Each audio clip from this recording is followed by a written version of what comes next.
Hi, good morning. I'd just like to thank everybody who watched the video that I made a couple of days ago about my story relating to gambling addiction. I'd like to thank everybody for sharing the video and also for the lovely comments and messages that I've had from people.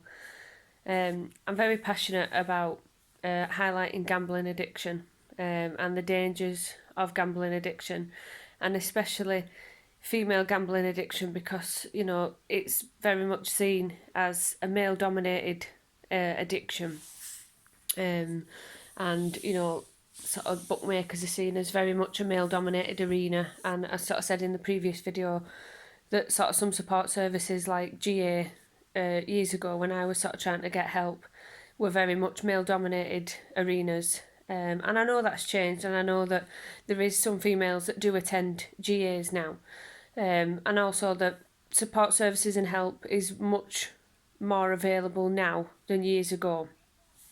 So I used Beacon Counselling Trust, which is a free counselling service based in the northwest of England.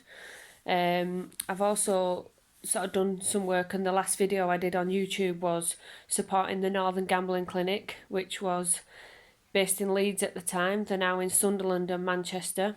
Great service. There is GA, GamCare, there's lots of services out there now. So there's no sort of reason that people have to struggle in silence like I did years ago, because years ago when I struggled, and the sort of point of which I tried to get help was that I'd gone to town and put a £1,600 overdraft on our joint account, and I'd come home and within less than an hour I'd spent the £1,600 on slots. And I've always said the only way I can sort of describe that feeling is if you sort of got some catastrophic news that all your family had sort of died, or some really, really, really bad news. So with that, I snapped up the cash card that I'd spent the £1,600 on, and started slashing away at my wrist, because I was just in such a dark, lonely, isolated place, and I'd lost £1,600, and I knew there was no way that I could get this £1,600 back, because all the credit cards at that point I'd maxed out. So I had no way of sort of accessing the credit cards. I'd already told my partner about sort of the gambling addiction, so we'd sort of put blocks in place. So I had a basic phone that would only ring and text. I only had cash and no cards, because all my gambling was online slots. So I sort of knew that there was no way I could get that money back, and that I did have to tell my partner. So after I'd sort of cut the card up and slashed away at my wrist, I sort of rang him, and in floods of tears sort of told him what I'd done. And he was at work, so he came home, and I got a doctor's appointment. And I went to the doctor's, and you sort of could see the sheer panic on the doctor's face when I went in, that he was typing that fast on the keypad that it nearly set on fire. And again, I think he didn't really have an understanding of gambling addiction back then, that it was very much seen as, because people participate in gambling addiction through choice, through gambling, through choice. It's a leisure activity. It's seen as a leisure activity, and there's no substance to it. So with drug and alcohol addiction, there is a substance, and if somebody's had a few drinks or some drugs, you can sort of tell that they've had some drink and drugs. Whereas with gambling addiction, you can very much hide that, put a smile on your face, carry on as normal, as I did the whole time through my gambling addiction, and worked full time. So obviously the doctor then referred me for some counselling, which was quite quick. It was within a week, and the counsellor never turned up on the first session. So therefore I never went back for counselling with the doctor, because the sheer courage and bravery and sort of strength it took to go to the doctors. And again, at the time, I was just an emotional wreck. So all I was doing was crying, and you can't really speak when you're crying and you're upset and you just feel an idiot.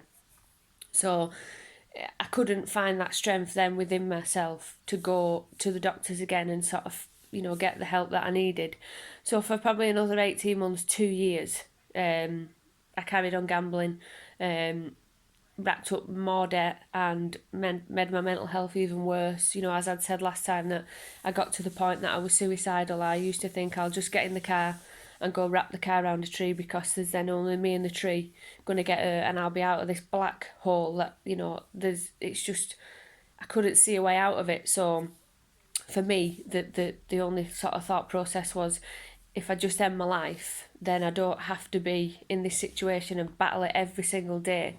Because, you know, I think the strength it takes to battle it every single day, and especially if you're keeping it a secret, and then all the debts on top of that, you know, I sort of fully understand why people take the option of suicide as a way out to escape this, because, you know, you can't sort of see a way out, and you can't see how you're going to ever get over it, and you can't see that you're going to live gamble free when, you know, you can. And I think, like I said, especially these days now, there's so much more help and support out there, you know, and services that are free as well. It's not a service you've got to pay for. These services are free services. And, you know, the support on social media, so, you know, Twitter there's loads and loads of support on there, you know, and lots of people that are happy to talk to you and happy to help and offer advice and support.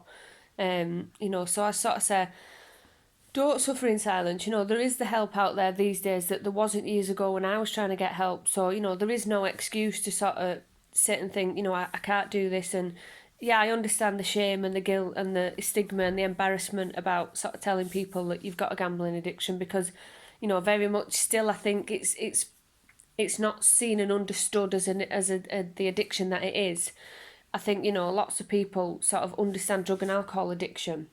And I think gambling addiction's years behind that.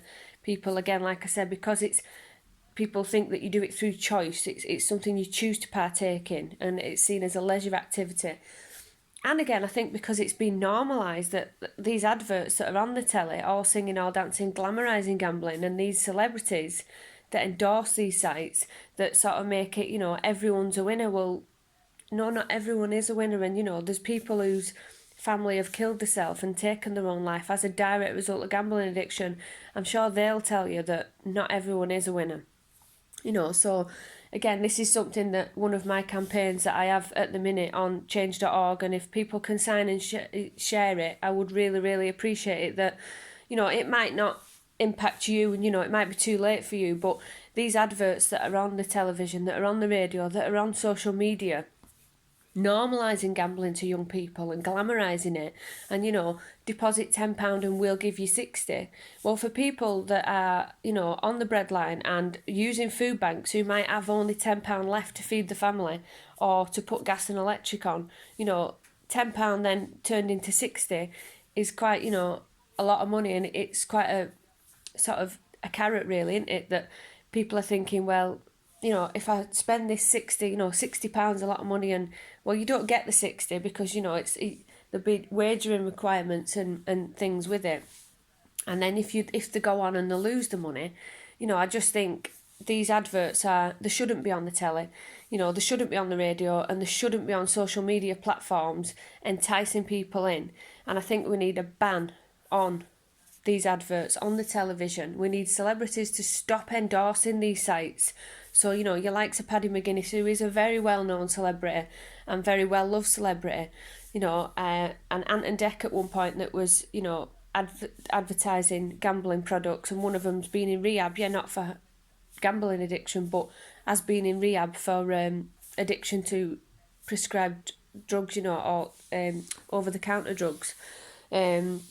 You know, and like Ryland's, you know, he's on advertising, all singing, all dancing, very loud and squeaky voice when he's on, you know, making it sound really fun and everyone's a winner. Well, they're not, and like I say, you know, not everyone is a winner, and we need to get these adverts off TV. So, you know, it might be that your children or your grandchildren are then, you know, become addicted to gambling products through this normalisation of gambling adverts and normalising it through social media and on radio.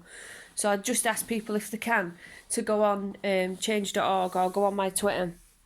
I'll pin the link to my Twitter. And if you can go on and sign this, because, you know, I know obviously with COVID-19 there's a lot going on and it's probably not the priority of some people, but I just think, you know, I'd rather do something than do nothing, even if I don't get the desired outcome. I just think to sit and do nothing, I'd rather try do something than nothing.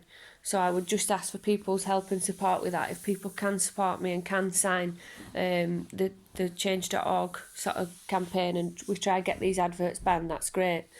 So yeah, thanks very much for your time and thanks for your support.